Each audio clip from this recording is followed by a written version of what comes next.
21 de fevereiro. Ajustando a minha visão. O Senhor, porém, disse a Samuel: Não o julgue pela aparência nem pela altura, pois eu o rejeitei. O Senhor não vê as coisas como o ser humano as vê. As pessoas julgam pela aparência exterior, mas o Senhor olha para o coração. 1 Samuel, capítulo 16, versículo 7. Uma das orações mais sábias que podemos fazer nesse tempo é: Senhor, ajusta a minha visão. Vivemos em uma época de imagens distorcidas, aparências enganosas e percepções que nem sempre refletem a verdade. Muitos não sabem mais o que é certo ou errado, o que é amargo ou doce. Isaías capítulo 5, versículo 20. Por isso, precisamos sempre pedir que Deus nos ensine a ver como Ele vê. Até Samuel, um homem conhecido por ouvir a voz de Deus, enganou-se ao avaliar alguém pela aparência. Ele olhou para Eliabe e pensou: com certeza este é o escolhido. Contudo, o Senhor o corrigiu. O homem vê a aparência, mas o Senhor viu o coração. Quantos, com certeza, você já teve na vida, que na verdade não estavam alinhados à vontade de Deus? Quantas decisões tomamos com base no que os olhos veem sem consultar o Senhor? Talvez você esteja diante de uma decisão importante, assim como Samuel estava ao ter que escolher o próximo rei de Israel. Você também precisa ajustar sua visão e perspectiva do Pai. Não escolha por aparência, por lógica humana ou por expectativa social. Escolha com os olhos de Deus. Por isso, mulher, ore agora mesmo. Deus, ajuste a minha visão. Alinhe meu coração ao teu. Mostra-me onde o Senhor está. Qual é o caminho certo e quem são as pessoas certas para caminhar comigo? Que eu veja como o Senhor vê. Ele certamente responderá. Quando olhamos com os olhos de Deus, não erramos o caminho. Lucas capítulo 3.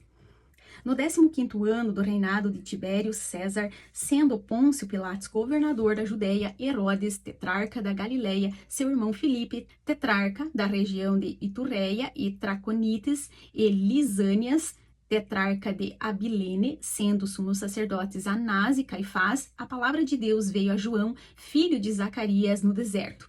Ele percorreu toda a região nas imediações do Rio Jordão, pregando o batismo de arrependimento para remissão de pecados, conforme está escrito no livro das palavras do profeta Isaías. Voz do que clama no deserto, preparem o caminho do Senhor, endireitem as suas veredas, todos os vales serão aterrados e todos os montes e colinas serão nivelados, os caminhos tortuosos serão retificados e as estradas irregulares serão aplanadas e toda a humanidade verá a salvação que vem de Deus. João dizia a multidões que saíam para ser batizadas: raça de víboras, quem deu a entender que vocês podem fugir da ira vindoura?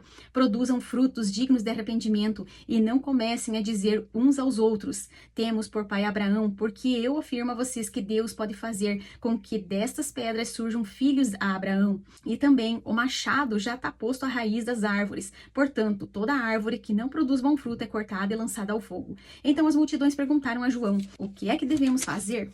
E ele respondeu: quem tiver 2 túnicas, reparta com quem não tem, e quem tiver comida, faça o mesmo. Também alguns publicanos chegaram a ser batizados e perguntaram a João: mestre, o que devemos fazer? Ele respondeu: não cobrem mais do que o estipulado. Também soldados lhe perguntaram: e nós, o que devemos fazer? E ele lhes disse: não pratiquem extorsão, não façam denúncias falsas e contentem-se com o salário que vocês recebem. Estando o povo na expectativa e pensando todos em seu íntimo a respeito de João, se por acaso ele não seria o próximo Cristo, João tratou de explicar a todos: eu, na verdade, batizo vocês com água, mas vem aquele que é mais poderoso do que eu, do qual não sou digno de desamarrar as correias das suas sandálias. Ele os batizará com o Espírito Santo e com fogo. Ele tem a pá em suas mãos para limpar a sua eira e recolher o trigo no seu celeiro. Porém, queimará a palha num fogo que nunca se apaga. E assim, com muitas outras exortações, João anunciava o evangelho ao povo. Mas Herodes, o tetrarca, sendo repreendido por João por causa de Herodias, mulher de seu irmão,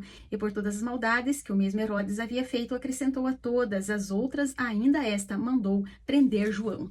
Ao ser todo o povo batizado, Jesus também foi batizado, e aconteceu que enquanto ele orava, o céu se abriu, o Espírito Santo desceu sobre ele em forma corpórea como pomba, e do céu veio uma voz que dizia: você é o meu filho amado, em você me agrado.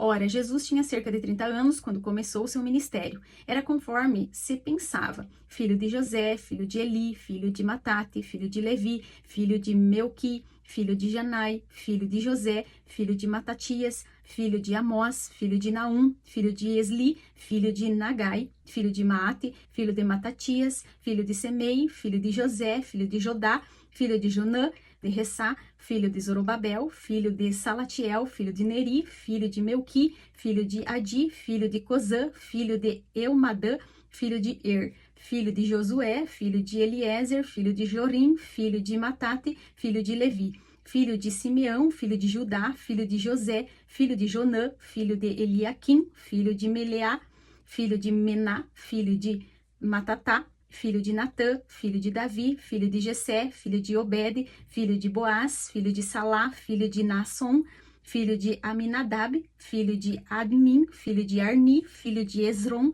filho de Pérez, filho de Judá, filho de Jacó, filho de Isaque, filho de Abraão, filho de Terá, filho de Naor, filho de Serugue, filho de Ragaú, filho de Faleque, filho de Eber, filho de Salá, filho de Cainã, filho de Arfaxade, filho de Sem, filho de Noé, filho de Lameque, filho de Metusalém, filho de Enoque, filho de Jared, filho de Malalel, filho de Cainã, filho de Enos, filho de Sete, filho de Adão, filho de Deus. Aleluia. Deus abençoe. E amanhã espero você para nós fazer o nosso devocional e o plano da leitura juntas.